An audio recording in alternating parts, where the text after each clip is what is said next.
আসসালামু আলাইকুম। প্রিয় দর্শক, আন্তর্জাতিকভাবে অন্যতম প্রভাবশালী গণমাধ্যম দ্য ওয়াশিংটন পোস্ট বাংলাদেশের নির্বাচনকে নিয়ে মোটামুটি একটা বিস্ফোরণ ঘটিয়েছে। ঘণ্টা কয়েক আগেই তারা একটি প্রতিবেদন প্রকাশ করেছে, যার শিরোনাম হচ্ছে US seeks to be friends with Bangladesh is once banned Islamist party. শিরোনাম শুনেই আপনারা বুঝতে পারছেন যে কি বলতে চাইছে ওয়াশিংটন পোস্ট। যুক্তরাষ্ট্র চায় এই নির্বাচনের মাধ্যমে একসময়ে নিষিদ্ধ থাকা দল জামাতে ইসলামী ক্ষমতায় আসুক। প্রতিবেদনটির সাবটাইটেলে বলা হচ্ছে, তাদের হাতে একটি অডিও রেকর্ড রয়েছে। সেই অডিও রেকর্ড অনুযায়ী ঢাকায় একজন মার্কিন কূটনীতিক বলেছেন যে ওয়াশিংটন কিভাবে জামাতে ইসলামীর সাথে যোগাযোগ করতে চায়, যা সম্ভাব্যভাবে মার্কিন ভারত সম্পর্কের টানাপোড়েন ডেকে আনবে। এই প্রতিবেদনে বলা হচ্ছে, তাদের হাতে যে রেকর্ড রয়েছে সেই রেকর্ড অনুযায়ী মার্কিন কূটনীতিকরা এই দলের সাথে অর্থাৎ জামাতে ইসলামের সঙ্গে তাদের যোগাযোগ বাড়ানোর চেষ্টা করছেন। দলটি ঐতিহ্যগতভাবে শরিয়া আইন দ্বারা শাসন পরিচালনা এবং মহিলাদেরকে কেবলমাত্র তাদের সন্তানদের প্রতি তাদের কর্তব্য পালনে সহায়তা করার জন্য কর্মঘণ্টা হ্রাস করার পক্ষে যুক্তি দিয়ে আসছে। তবে সম্প্রতি তারা মানুষের সমর্থন বৃদ্ধির চেষ্টা করছে, বলছে তারা এখন মূলত দুর্নীতি নির্মূল করার দিকে মনোনিবেশ করছে। বাংলাদেশের রাজনৈতিক দৃশ্যপট পরিবর্তনের সাথে সাথে সেখানকার আমেরিকান কূটনীতিকরা ইঙ্গিত দিয়েছেন যে তারা পুনরুত্থিত ইসলামপন্থী দলগুলোর সাথে কাজ করার জন্য আগ্রহী, এবং এই বিষয়টি মোটামুটি ওই রেকর্ডের মধ্য দিয়েই সব কিছু বেরিয়ে আসছে। এবং সেই রেকর্ডকে ভিত্তি করেই আরও সংশ্লিষ্ট বেশ কয়েকজনের মন্তব্য নিয়ে এই রিপোর্টটি তৈরি করা হয়েছে। আমি দীর্ঘ এই প্রতিবেদনের অংশ বিশেষ আপনাদের জন্য তুলে ধরছি। এটুকু শুনলেই মোটামুটি বোঝা যাবে যে যুক্তরাষ্ট্র বাংলাদেশের নির্বাচন নিয়ে কী ভাবতে চাইছে, অন্তত ওয়াশিংটন পোস্ট যা বলছে। এই প্রতিবেদনে বলা হচ্ছে যে গত 1 ডিসেম্বর অর্থাৎ 2025-এর 1 ডিসেম্বর বাংলাদেশে মার্কিন দূতাবাসের কার্যালয়ে বাংলাদেশেরই কয়েকজন নারী সাংবাদিকদের সাথে একটা রুদ্ধদ্বার বৈঠক ছিল, যেখানে ছিলেন ওই মার্কিন কূটনীতিক। অডিও রেকর্ডটিতে তাকে বলতে শোনা যাচ্ছে দেশটি ইসলামিকভাবে পরিবর্তিত হয়েছে এবং ভবিষ্যৎবাণী তিনি করছেন যে 12 ফেব্রুয়ারি নির্বাচনে জামাতে ইসলামী আগের চেয়ে অনেক ভালো করবে।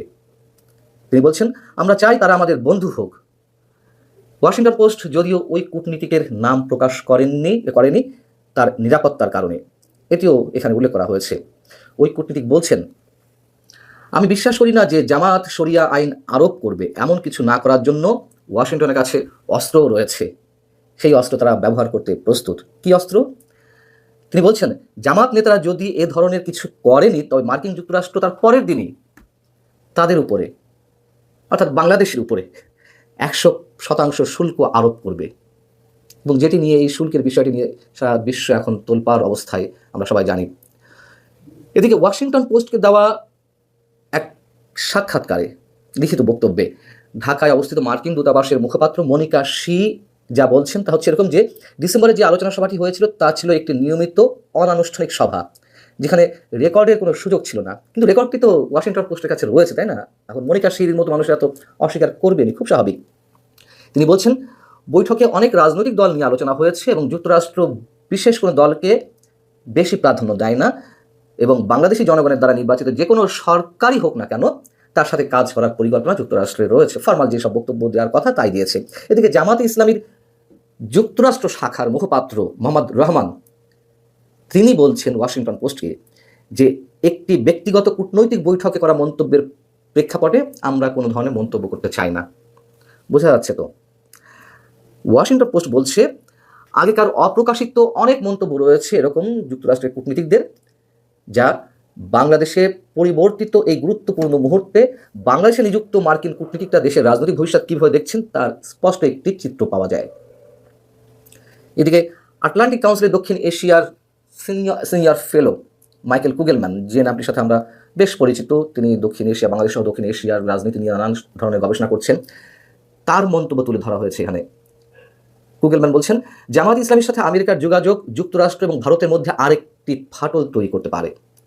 পাকিস্তানের সাথে ভারতের সাম্প্রতিক সংঘাত, রাশিয়ার তেল কেনা, একটি অসমাপ্ত বাণিজ্য চুক্তি এবং অনেক ভারতীয় পণ্যের উপর মার্কিন শুল্ক আরোপের কারণে দেশ দুটির মধ্যে সম্পর্ক এর মধ্যে প্রায় তলানিতে পৌঁছেছে। ভারত এবং যুক্তরাষ্ট্রের কথা বলা হচ্ছে। বহু বছর ধরে বাংলাদেশে ভারতের সবচেয়ে বড় ভয় জামাত। ভারত দলটিকে পাকিস্তানের মিত্র এবং তাদের আঞ্চলিক নিরাপত্তার কৌশলগত জায়গা থেকে হুমকি হিসেবে দেখে। এদিকে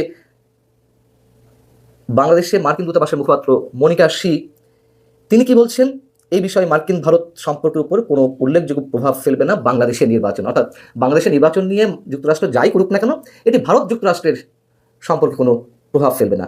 মানে পরোক্ষভাবে আবার তার উত্তরটি বেরিয়ে আসছে। ওয়াশিংটন পোস্টে বলা হচ্ছে, ভারত বাংলাদেশ সম্পর্ক এরই মধ্যে তলানিতে। হাসিনা ভারত সরকারের মিত্র ছিলেন এবং ক্ষমতাচ্যুত হওয়ার পর নয়াদিল্লিতে অবস্থান করছেন। ডিসেম্বরের বৈঠকটিতে ওই মার্কিন কূটনীতিককে বলতে শোনা যায় শেখ হাসিনা সম্পর্কে, রাজনৈতিকভাবে হাসিনার সাজা দারুণ ছিল। মোটামুটি তিনি উচ্ছ্বসিত এবং দারুণটা শব্দটাও একটু কটাক্ষ করে উচ্চারণ করেন। যদিও মানবতা বিরোধী অপরাধ ট্রাইব্যুনাল স্বাধীন এবং স্বচ্ছ নয়, তারপরেও শেখ হাসিনা দোষী এবং ট্রাইব্যুনালে যেভাবে হোক প্রমাণ করার চেষ্টা করা হয়েছে এবং যেটি বেশ আকর্ষণীয়। এই প্রতিবেদন বলা হচ্ছে যে কোনো কোনো রাজনৈতিক বিশ্লেষকও মনে করেন জামাতে ইসলামী আগের চেয়ে বেশ শক্তিশালী অবস্থানে রয়েছে। তাদের মতে হাসিনার অধীনে যখন জামাতের রাজনীতি নিষিদ্ধ ছিল তখনই এই দলটি আরও বেশি গতি সঞ্চয় করেছে তাদের রাজনৈতিক কর্মকাণ্ডে। 2024 সালে হাসিনার ক্ষমতাচ্যুতির পর থেকে জামাতে ইসলামী ওয়াশিংটনে মার্কিন কর্মকর্তাদের সঙ্গে 4টি বৈঠক করেছে এবং ঢাকায় আরও বেশ কয়েকটি বৈঠক করেছে। মার্কিন পররাষ্ট্র দপ্তর ডিসেম্বরের বৈঠক সম্পর্কে, অর্থাৎ যেই বৈঠকের অডিও ক্লিপ ওয়াশিংটন পোস্টের হাতে, মার্কিন পররাষ্ট্র দপ্তর এ বিষয়ে কোনো মন্তব্য করতে রাজি হয়নি। ঢাকায় মার্কিন দূতাবাসে অনুষ্ঠিত আলোচনার সময় মার্কিন ওই কর্মকর্তা আরও ইঙ্গিত দেন যে জামাত ইসলামের সাথে যোগাযোগের পাশাপাশি মিশনের কর্মীরা, অর্থাৎ মার্কিন দূতাবাস, বাংলাদেশের মার্কিন দূতাবাসের কর্মীরা হেফাজতে ইসলামী আন্দোলন বাংলাদেশ সহ অন্যান্য যে রক্ষণশীল ইসলামপন্থী দলগুলো রয়েছে তাদের সাথেও যোগাযোগ করবেন, তিনি এই আশা ব্যক্ত করেন।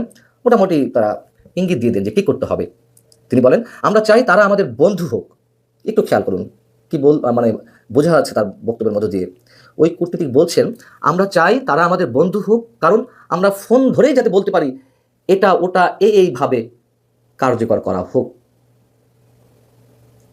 মানে তাদেরকে একটা পুতুল সরকার দরকার এই মুহূর্তে।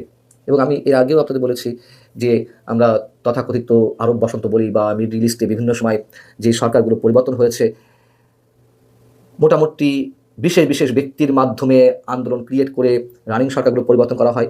তার মাধ্যমে যখন যুক্তরাষ্ট্রের চাওয়া পাওয়ার হিসেব মেলে না, তখন আবার ওই বিশেষ ব্যক্তিকে পরিবর্তন করে তাদের একটা পুতুল সরকার প্রয়োজন হয় সোকল্ড ইলেকশনের মাধ্যমে। বাংলাদেশেও খুব স্বাভাবিক সেই বিষয়টি অ্যাপ্লাই করার চেষ্টা করবে। তারা কতটুকু সফল হবে কিংবা হবে না সেটি পরের কথা। ওই কূটনীতিক জোর দিয়ে বলছেন, যেটি ওয়াশিংটন পোস্ট জানাচ্ছে, যদি জামাত ইসলামী ক্ষমতায় আসে এবং ওয়াশিংটনের কাছে অভিশপ্ত নীতি, অর্থাৎ তাদের কাছে যে অভিশপ্ত নীতি শরিয়া আইন, তা যদি বাস্তবায়ন করে তাহলে মার্কিন যুক্তরাষ্ট্র দেশটির বিশাল পোশাক শিল্পের বিরুদ্ধে ব্যবস্থা নেবে। কারণ বাংলাদেশের সমগ্র অর্থনীতি যে কয়েকটি খাতের উপর দাঁড়িয়ে আছে তার মধ্যে পোশাক শিল্প অন্যতম। সেই পোশাক শিল্পের 20% রপ্তানি হয় বাংলাদেশ থেকে যুক্তরাষ্ট্রে। অতএব সেটিও বন্ধ করে দেওয়া হবে। আর জামাত সম্ভবত শরিয়া আইন বাস্তবায়ন করবে না, কারণ এই দলে অনেক শিক্ষিত এবং বুদ্ধিমান লোক রয়েছে। আমরা তাদের কাছে স্পষ্ট করে বলবো তাদের কি করতে হবে। সবশেষে ভারতের উদ্বেগের বিষয়টি তুলে ধরে কুগল মানের মন্তব্য যেটি তুলে ধরা হয়েছে তা হচ্ছে, যুক্তরাষ্ট্র ভারত সম্পর্ক যদি ভালো অবস্থা থাকতো তাহলে নির্বাচনের আগে আমেরিকানরা জামাত ইসলামী সম্পর্কে আরও বেশ খানিকটা ভাবত। কিন্তু এই অংশীদারিত্ব সত্যি খুব জটিল আকার ধারণ করেছে। অতএব এটি মনে করার কোনো কারণ নেই যে মার্কিন কর্মকর্তারা ভারতীয় উদ্বেগের প্রতি আরও বেশি মনোযোগী বা সংবেদনশীল হয়ে উঠবে। মোটামুটি এই হচ্ছে ওয়াশিংটন পোস্টের যে বিস্ফোরণমূলক তথ্য বা প্রতিবেদন সেটি তুলে ধরলাম। এবং এই যে প্রতিবেদনটি তুলে ধরা হয়েছে এটি একেবারে অস্বাভাবিক মনে হয় না, যথেষ্ট তথ্য উপাত্ত তাদের কাছে রয়েছে এরকম মনে করি।